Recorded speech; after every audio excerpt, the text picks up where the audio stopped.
Warning, incoming game over. Warning, incoming game over. Bonus hockey, and I don't think anyone's really going to complain about that. My name's Conrad Krausert, joined by Anand, Unnithan, and this is Game Over Calgary. Anand, we got more than we bargained for here today, but the Flames come away perfect on their 4-game homestand. Well, overtime shootout victories included in that. Your thoughts on the game, Anand, just in general? Yeah, I think they were one of the better teams that played throughout. But that third period, you saw how it went. I think Wild won that one. But again, we kind of see that the Flames never give up and they are ready to do the best. And I like probably what the Flames have done so far. Perfect home game stand, like you said. And we'll have a few points to discuss. And I think overall, a pretty good game, despite how low scoring we have been still. That's one of our hot topics to talk about. But I think they did overall, I would say. They did everything right overall, and I do have to get this out of the way. I swear we didn't coordinate that we were both going to wear green. It just happened that way. But going green with envy of how awesome the flagship show of the Game Over Network is going. Of course, I'm talking Hyper Drive Hockey. All things across various leagues in multiple countries. Whatever it is and whenever it is, Max, Daphne, and Kev have you covered for all your hockey news and a steady dose of fun and humor. Better jokes than I just had along the way. You can find Hyperdrive Hockey on the Game Over Network YouTube channel or wherever you find your favorite podcast. But if you're listening on Apple or Spotify, please, please, please favorite and review. It really does help those numbers. And I'm going to go a little bit off topic here because on the Friday episodes, they have this fun segment called Not Even Sorry where they're bringing in hosts from around the network to kind of give their hot takes. I know Avery was on Friday. So give it a look out because I think I might sign up for next Friday because I got a hot take regarding some junior hockey. But I'll leave that as a tease for now. But let's head on to break down this game quickly.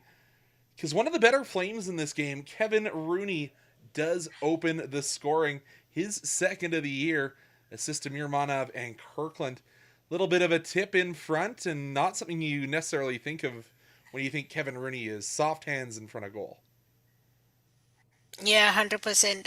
Especially that shot coming up Mermano and then a soft tip in lead. I know Rooney was way overdue for a goal from this season so far. We knew he had penalty killing capabilities, but to be finally on the score sheet, I think it will feel good for him. And he had a couple other good chances throughout the game as well. Yeah, but then a little bit later, just a minute and 3 seconds later to be exact, Marcus Johansson evens it up. A snapshot beats Dan Vladar. There were some complaints about how physical the Wild were on Dan Vladar, and that's something we're going to talk about throughout. But then we go to the second period, only one goal in that second period, a power play marker that as I was typing in our kind of like private chat between me and Anand, I'm like, why is Martin Pospisil? And as I get to the second P in Pospisil, he scores. So I should just continue to complain about our power play and we'll keep scoring. But congratulations, Marty Pospisil. His second goal of the season, only his second marker, or his first marker since he scored in the first game of the season. So good to see him start to get off the schneid a little bit, assist to Kadri and Rasmus Andersson.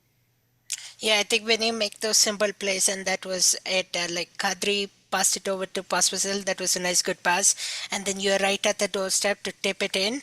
I think if you make those special plays, you make those power play working, and you saw that work as well. So keep it going, keep the same units on, make those simple plays, and you're right on track.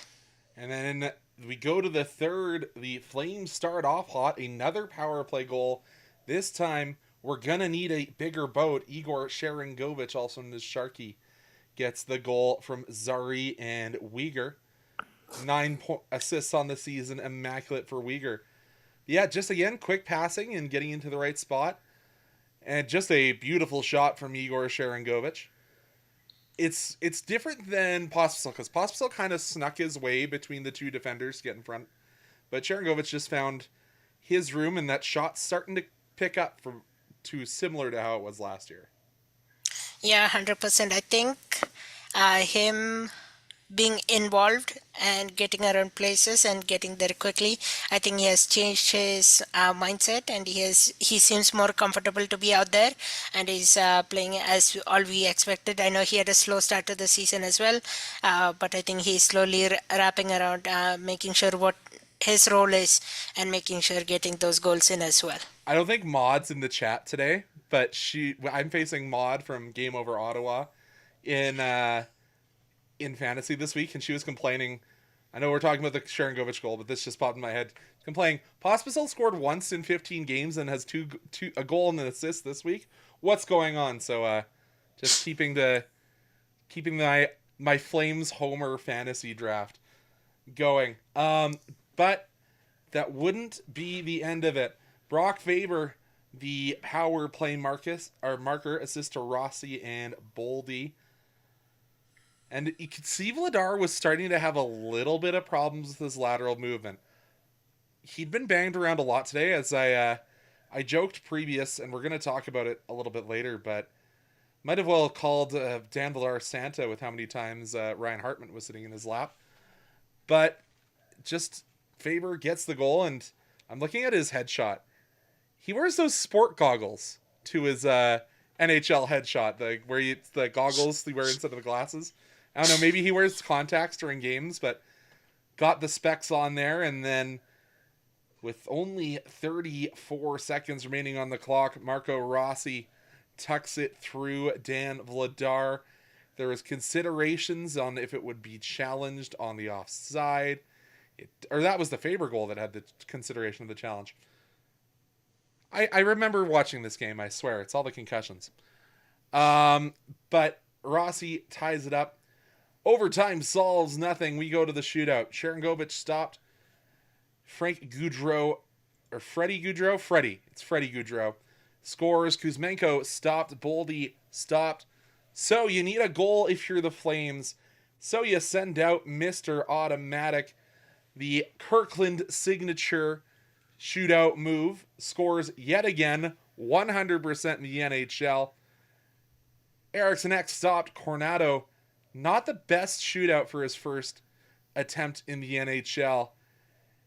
Rossi stopped, and then they were talking on the broadcast about if they expected Rasmus Andersson to just hammer this puck when he was called up.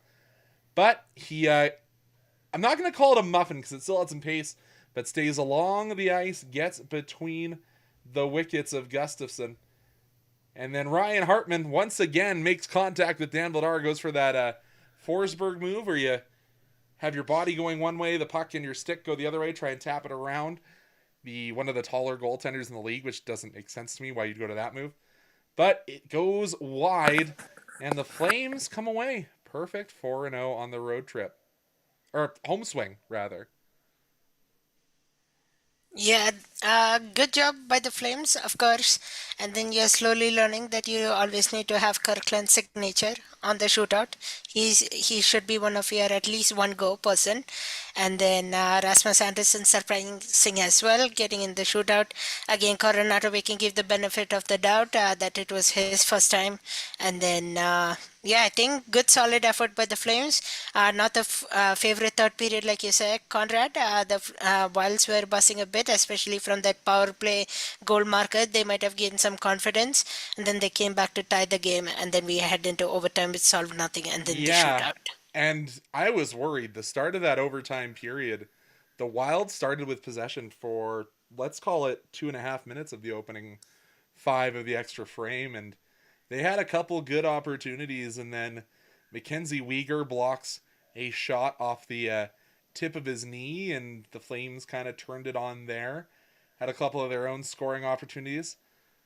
But I will say I'm a little bit tired of this Flames team overall and their hesitance to shoot the puck.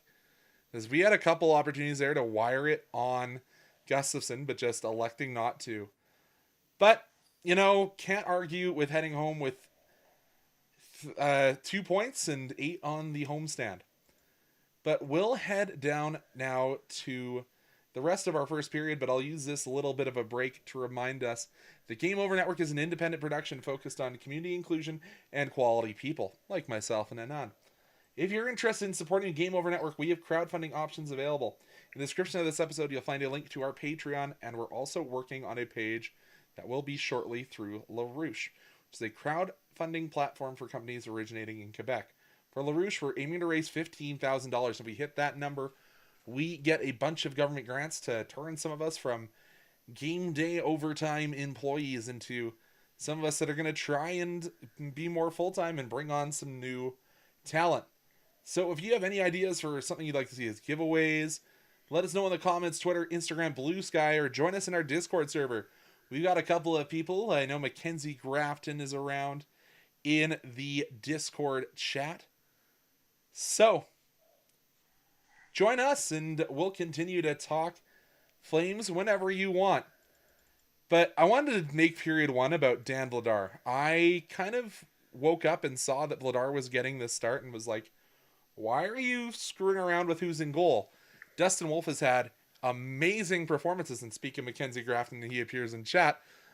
But yeah, we've had some incredible performances from Dustin Wolf.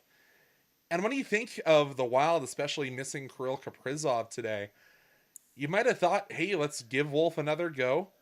But no, the coaching staff elects to send Dan Vladar out, and he performed admirably. Not a ton of shots, but as we said, was getting a little bit more physical attention than I think you would have been comfortable seeing Dustin Wolf get. Yeah, we saw a couple of times him tripped around, hit from behind. He was down a couple of times. We saw him head to the bench looking little worn down or maybe little hurt. So yeah, little concerning. We don't know how things will develop. Hopefully, he's all right. But again, we saw him get the more attention, like you said, Conrad. Right now, I think you nailed that on the point. He got a little bit more attention that Wolf does on an average basis. So maybe that was the coaching staff looking like, hey, this is a Wild team that are coming off a pretty gritty performance up in Edmonton where Marc-Andre Fleury led in the bouncer from half court. So maybe they're going to, knowing they don't have Kirill Kaprizov, obviously I believe they've announced day-to-day with his injury. But this is a team that's going to be trying to grind their way to a win more than skill their way to a win. So maybe that means you do need that bigger, a little bit more experienced goaltender. So got to give big props to Dan Vladar. He, I believe it was 20 of 23 shots he did end up stopping, yes. But he wasn't necessarily helped out that much. This is something we didn't talk about in our pregame, but I'm just seeing it on the NHL stats. The Calgary Flames were under 36% in the face-off dot. We've harped on this a lot as Flames fans, especially here on Game Over. But that's unacceptable. Like, I understand. Connor Zary, he's learning. He's young. Is Michael Backlund young and learning how to take face-offs? Is Nazem Kadri young and learning how to take face-offs? Justin Kirkland, he's a veteran. Well, he's a veteran presence, but a rookie player. He's 28 years old. We need to figure out something. And maybe if that's giving Runes more face-off opportunities, what is that third line? Maybe flip them a little bit more. I don't know. I don't have the answers. But 35.4% is not acceptable. Yeah, 100%. Not acceptable. I don't know if Rooney fits on that third line though. That's another debatable question. Because especially the first three lines, you expect more production, but we haven't seen that from Rooney this year. So I know we need to improve our face-up percentage, but at the same time, is Rooney on the third line the answer? Not really. Anyways, at the moment, but from today, maybe a little bit you can make a case, but I would say Rooney needs to continue a little bit more. Maybe give him a couple more games, see how he does in the fourth line, and then maybe it's a conversation whether he gets bumped up. And maybe not. it's throw Pospisil back into center. I don't know. Because he was 100% on his one face-off he took. And something else I'm now just noticing as I peruse the NHL stats. I think we did talk about this, or at least they did on the broadcast, but Andrei Kuzmenko, only 13 minutes and 47 seconds. And that's a guy that's on your power play, but obviously didn't have the confidence of the coaching staff and hasn't for a while. So you have to think it's time to put up or shut up for Andrei Kuzmenko. What are your thoughts on this obviously talented player, but just not getting it done consistently? Yeah, I love his talent. I love his personality, but he's not showing up for what we expect him to. I mean, I think Vancouver Canucks also had the same reason when we got him here, and I thought that shootout goal that he scored, I thought that will boost his confidence, but not really. He has gone back to being quiet again. So it will be in something to keep an eye out for. And I think, Conrad, you talked about how maybe we can get like a third for him, like a third pick. Recuperate some form of asset is Yeah. my feeling, because we've got young guys that are knocking on the door in the A, and yet we're going to continue to try and pull water from stone with Andrei Kuzmenko. Yeah, we have like a Rory Kerins, Jacob Pelche, Walker Doher is doing great now. So Because we have all those options. But yeah, that was the reasoning for sending down all of those names that you've just mentioned, was that we don't have top 6 minutes to give out. But I think we do if Andrei Kuzmenko is going to go out for 13 minutes and 47 minutes of cardio out there. Like, yeah. is it time to call up Poirier? Is it time to finally say we don't know which of our 8 defensemen is worth it? We obviously saw Hanley draw back into the lineup today instead of Bean. Is it time to send one of those guys down to allow us to maybe send a message with Kuzmenko? Say, hey, go enjoy some popcorn when you're in Ottawa. Yeah, I don't know how much the Flames staff willing to do, but especially with him getting benched, I know there is being a message sent, but I don't know how worthy would it be to scratch him.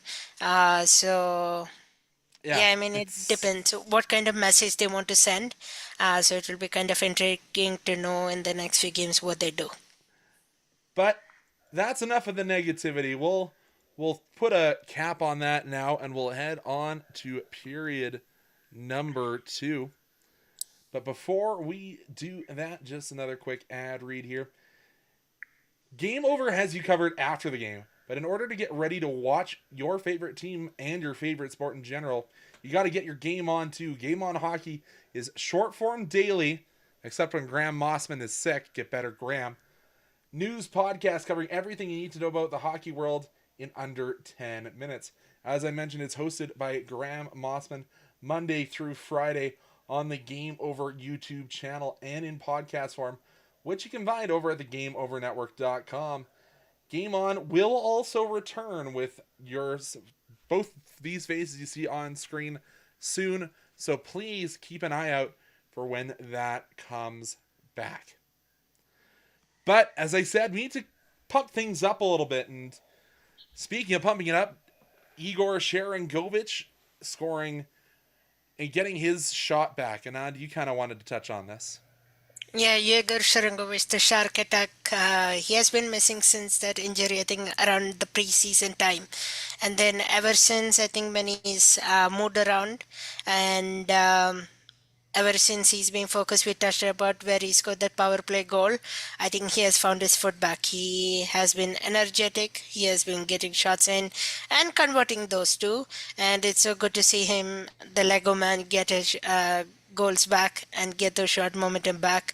And he has, I think, one of the good reasons that we need to pump up and how he has done so far for the Calgary Flames. And Matt C in chat a little bit earlier said we got to get Connor, Zari, and Sharky on the same line. The chemistry is there, and we're seeing it on the power play. So maybe that is one of the lineups that Ryan Huska needs to strongly consider on this little bit of a brief journey over to the East.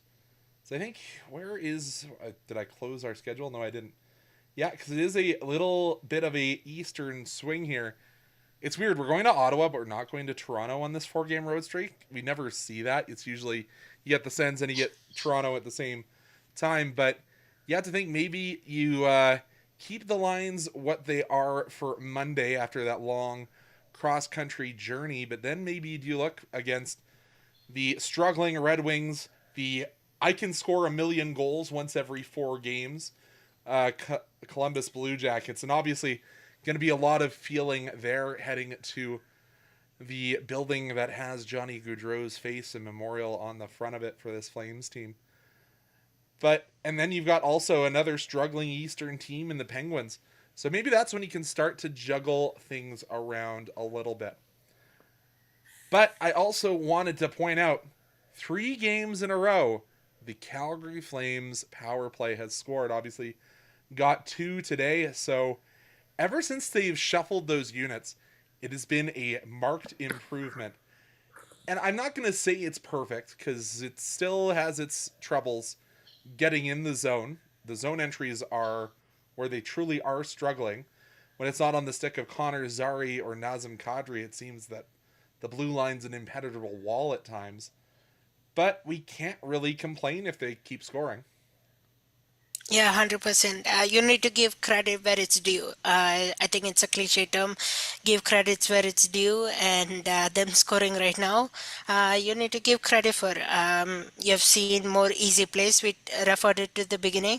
If you get those easy plays, maybe you're parked in right in front of the net. You can get a tip in. You can score. So making those some easy plays, not making complicated. Get couple shots in. I think you're on the right track to improve your power play unit, and changing up those power play units, I think it's also helping. You're seeing like a Zari and Coronado in the first power play unit, which is a really good sign that the coaching staff is trusting those players over a few others to be on the power play unit. And I saw it on Blue Sky. I can't credit who said it because I didn't favorite it. But in the NHL game, if you're going to be on the power play and pretend you're going to take the shot when you're receiving the pass, once every 10 times, you need to actually shoot the puck. And we're starting to see them do that so that teams actually respect the shot and don't just expect whoever's manning the point, whether that's Uyghur or Anderson, or heaven forbid we have to bring in a certain former Toronto defender. I'm not even going to say his name to the second unit. But we need to start actually shooting so teams respect it and not just think it's going to be that transitional pass around the top of the zone. And then, if we're going to talk special teams, we should also talk about the penalty killers. They go 2 for 3 today. Obviously, you kind of give up the shorthand or the power play goal against at kind of the worst time you can. But I thought they were still looking relatively good. And you have to remember, for that penalty kill, they were without Kevin Rooney. He was sitting in the box, and he's been one of the key penalty killing partners of Michael Backlund, now that they seem to not want to even have Backlund and Coleman in the same area code. Yeah, 100%. I think the penalty killing improved, especially last game. Today we saw flashes of it improving. But again, like you said, Conrad, Kevin Rooney was sitting in the box for that penalty kill. And I think Kevin Rooney is one of the valued penalty killers, although he's quite on the score sheet often. I think you value him, Kevin Rooney, on the penalty box. So I think that was unfortunate for the Flames, and that's how the Minnesota Wild scores that second goal, and then eventually to tie it up short moments later as well. So I think you need to give credit once again, like the power play is kind of improving, but again, if you don't have those penalty killers, it doesn't go well.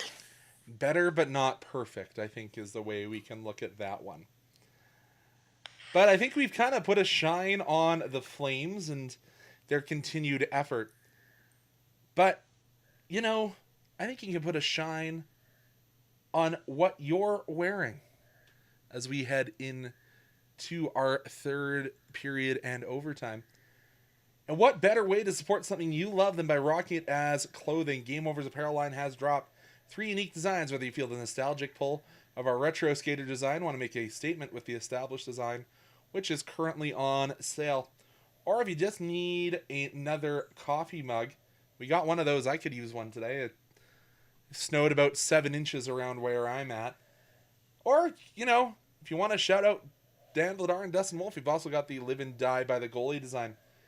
So I'm going to briefly hide you here, Anand, Yep. and show the merch off. You scan that QR code down in the corner. You'll head over to our merch shop. Buying that would help us rebuild the local sports media all across this city and this country while repping this community that we are starting to grow. And hey, the gifting season, whether that be Christmas, Hanukkah, or any gifting holiday that comes up in December, makes a good gift. So please check it out today, and thank you for your continued support. I'll get you back on here. I just got to make sure I turn off the intro when I do the transition. We got it this time. Good job, Conrad. I had to get better at it sometime, and it might as well be today. But so we're going to talk about a few things here. We said the energy was up. We obviously outshot the Wild. But if you compare this game to the one previously, the jump just was not there. You had to see this fourth line kind of step up, draw the team into the fight. But I still feel the Flames team played down to its competition. You saw that it wasn't going to be an Andrei Kuzmenko. We've made numerous mentions of that as we've gone today. So you had to expect that this Wild team is going to try and make this one an ugly one. Yeah, 100%. But when your team has been pressing so hard on every other team, when that falls off, it becomes noticeable. Would you agree? Yeah, 100%. They came out of the gates all right. The fourth line was all right.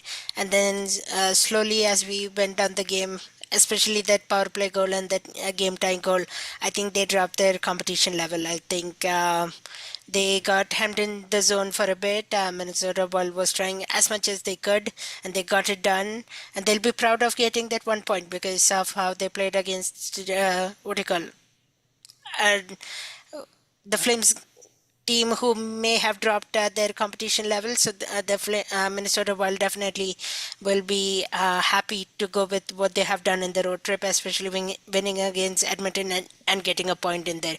I think they would be happy with that road trip. Yeah, and then I'm just, once again, looking at the stat sheet, and guys that are expected to be driving the squad and stirring the pot, or stirring the soup that leads to this team getting goals. Jonathan Huberdeau, -2. Blake Coleman, now that he's been taken away from the security blanket that is Michael Backlund, -2. Connor Zary, -1. Nazem Kadri, -1. Rasmus Anderson, he had the giveaway that led to the opening goal that was unexcusable, -1. And Kevin Ball, who's been partnered with him, also at a -1. It's guys that can't be having these mistakes that are the ones making them. I'll give a benefit of doubt to Conrad here, because he's making those chances. He's working hard. He's making those chances, but he's maybe unlucky or something is happening to him that he's unable to convert it. Maybe it's the pressure that he's in NHL center right now. Maybe that's getting to him like it did to Pospisil. So I give benefit of the doubt. But like a Huberdeau, The other Kadri, names, though, those are guys that are expected to be complete two-way players. Yeah, 100%. Especially Blake Coleman. Like, Blake Coleman, when he came to the Flames, was heralded as this elite two-way player. That has dried up. Even when he was playing with Backlund, like, he wasn't getting the Backlund bump, as it had been called by so many in this city. So maybe it's time, and maybe Coleman needs to also maybe go and spend one game up in the press box on this road trip just to get a different view of things. But I don't know. Maybe he needs to play more against these four teams that are struggling and just allow him to work through whatever's going on. Yeah, we have Klapka as an option. I wonder when we will see him. Klapka has been called up and sitting in the press box ever since. And he's 6'8". You can't replace that. You can't replace the height that he brings if he's going to replace either Kuzmenko or Coleman, right? Yeah, 100%. We'll have to see if that's a possibility option.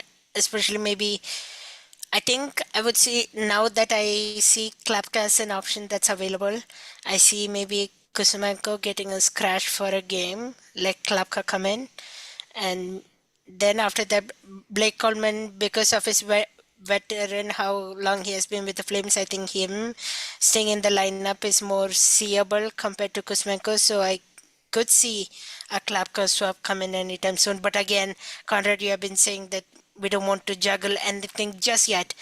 Just let this road trip swing along, and we'll see how it trends out. So yeah, that was our kind of points for today. So I know we got a lot of people in the chat. I'll go through here and we will pick up any questions or comments. So if you have any extra questions or comments, throw them in the chat. We'll answer as best we can. But we'll start up at the top here with some guy named Matt DeMille. Tickle me impressed Flames. He said that in our chat. And then earlier in the game, though, Matt, I'm going to call you out for your Discord comments. So much for the Flames being an elite third period team. And I do kind of agree. The performance did go downhill. And the Flames have been the cardiac Flames for good and for bad. Usually it's been coming back against better teams.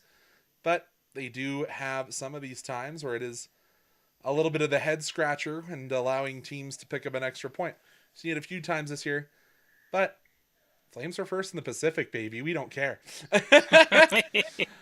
The team that I think we all came into this, like when we were doing our interviews with Andrew, I think that was one of the questions for our employment is, how are you going to handle when the Flames get down to the doldrums of this rebuild season? We aren't there yet. So we're just going to keep pushing that feeling down a little bit. Never in doubt. We talked about the Zary and Sharangovich strategy.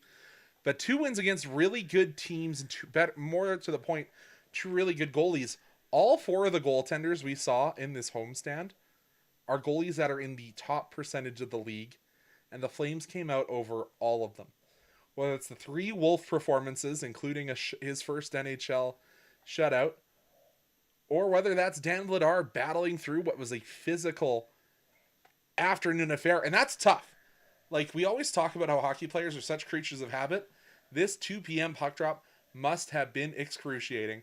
So maybe that's another reason they go to Wolf, or go away from Wolf and go to Vladar. He's more accustomed to having to make those adjustments. But, as we say, we got to beat the goalies that step on the ice on the other side. We can't pretend that we haven't let backup goaltenders step in Calgary and perform like they're going to win the Vezina. Any comments on that from your side, Anand? Yeah. Once again, if you're talking especially about the Flames, the goaltending situation, it's going to be difficult. It will be an evolving context. It will be an evolving situation. We'll have to see how Dan Vladar is after this afternoon's game. We'll keep an eye out on the social media feeds. But hope he's all right. He has kept them in the game. Dustin Wolf, 100%. So it will be difficult to see how the goaltending situation evolves. But all these matchups we saw in the past 4 days have been alike goaltending, and I think the Flames weathered the storm as well, if you want to say. Yeah, so I'm just going back. So if you look at Nashville, that was Jusei Saros, the Battle of the Short Kings, as I came to call it. Then you have Semyon Varlamov, who's been a top-tier goaltender in the NHL for a long time. And then Igor Shesterkin, who if you were to poll people right now, it was maybe the Vezina favorite. And then the Flames take down another, Philip Gustafsson, who has wrestled that net away from Marc-Andre Fleury. Another top-quality goaltender, and the Flames have come out on top all 4 times. So going from a position where a lot of us, myself included, worried about would this be a point of struggle for the team to going to truly a point of strength. And I just wish there was an all-star game so Dustin Wolf could be one of those rookie all-stars. That would have been so cool. But who knows, maybe he'll be that 3rd American goalie at the Four Nations Classic. So Last game, though, so many shots. This game, still more shots than the Wild. That was from Christine Merrill. Thank you for joining us, Christine. It truly was. It's kind of, I wouldn't say it's full on Daryl Sutter levels of shoot from anywhere and outshoot your opponents regardless. And we're going to have maybe 3 high danger scoring chances in a game. But it is good to see the Flames coming ahead in that stat category. Yeah, 100%. I don't want to go back to the Daryl Sutter era where we're outshooting them 43-20, but we've had 1 goal because out of the 40 shots, 30 of them are from the boards. But I think this more overshooting is coming from plays, shooting. I think last game, yeah, I think it was, yeah, against the Rangers. I think all the players in the Calgary Flames had at least 1 shot each, if I'm not mistaken. Oh, did Ryan so Lomberg actually get credited with one? I thought he was maybe the one player who didn't, but I believe I read somewhere that all the Flames players on the squad had 1 shot each, at least. All right, Mackenzie Grafton, I know he's listening. He said, hey guys, when we mentioned him. Christine Merrill, didn't Rooney score? Yes. But as I said in chat, I'll verbalize this. Yes, he did, but is 2 goals in a quarter of a season what you want in your third line center? If that's the way the Flames go. My thought is no. I'm kind of happy with the top 3. I'd almost see Rooney be the one getting dropped, even though he's performing well to see Klapka come in. But it is on the nights that he scores that it might have been the right decision. Thank you for your input, Christine. And I just don't think he's where you ideally want to be, but I don't know. This Flames team has battled their way this far. But can't hold every player to the Huberdeau standard. I know. I wish Huberdeau didn't make $10 million and could go eat some popcorn on some days and get his cojones back. But that's not necessarily possible with the money that he makes. Who should the Bill Guerin buy out next? You're talking about... where is Bill Guerin? Is he in Seattle? Is that where he's plying his trade these days? While you're looking on that, Conrad, I'll go No, he's with the Wild. Right, because they have those 2 buyout contracts still on the books. I don't think that there's anyone really on the Wild roster that needs a buyout. Your thoughts, Anand? Yeah, right now the Wild team is doing good. They are performing to their best of the ability. So right now, no need of buyouts. Let them go with. I think they had one star player. I don't want to even try to pronounce his name, who was out today at the Thrill. So let them be how they're playing. I think they're consistent for now. And if anything worse goes them, then try a buyout. But I think let them be the team they are. And Matt C asking, anyone know where I would find Karen's face-off numbers in the A? Can't seem to find those stats. Finding stats in the American Hockey League and lower is nigh impossible. Unless you have the elite prospects. Oh, go ahead. Sorry, Ned. I was looking at that while I saw his question, Matt C. The last one I found is when he was named the Player of the Week, I think a couple weeks ago. His face-off percentage was sitting at 61.8% in the face-off circle. It was in an article published. My bad. This was even October 2021, so he might have improved from... Because when I saw the Player of the Week... Yeah, ways back. So... But he has that pedigree. Pedigree matters. But unless you're buying access to some of the scouting packs that some of these teams put together, you're not really going to be able to find a lot of AHL stats, unfortunately. It's one of the big complaints I've heard from guys like Mike Gould and other personalities who follow that league a lot closer than I do. And then the last one, I think, because we're hitting that 40-minute mark, Christine Merrill did ask, did I see somewhere that Wolf has faced the exact same number of shots in his last 3 games? Yes. Confirmed by Mackenzie Grafton, my former color commentator extraordinaire.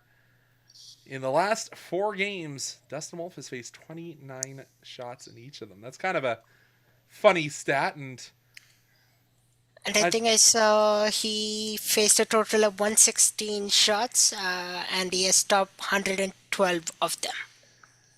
Not bad whatsoever. Um, and I think that's kind of, unless there's a last second question, where we are gonna leave it off today. Allow people to enjoy. Go snuggle up by the fire. Stay warm, hockey fans. Maybe go Yeah. shovel before it gets too dark, and so that you don't get another big mound of snow piling up overnight. So, Flames fans, stay healthy, happy, stay healthy. Our next game over is that crossover. Monday, 5:30 p.m. is the puck drop because it's out east. And it will be hosted on the Sens channel. I think we're working on a way to get it hosted on this channel. We're still working out the technical bugs with YouTube. So if you want to go cheer on the Flames, hope we don't get sensed, Anand will be here with you. But head on over to the Senators channel to watch that one. Next one back on this channel will be Wednesday the 27th, where I will be hosting with my housemate, Anthony Weinmeier. He's a Red Wings fan, so he might be wearing a Red Wings jersey standing next to me. We'll figure out a way to make it look somewhat presentable. But for myself, Conrad, Krausert, and Anand Unnithan, thank you so much, as I forgot to change the period markers. But we'll be back with you on Wednesday here, Monday on the Senators channel. Thank you. Have a good night and stay warm.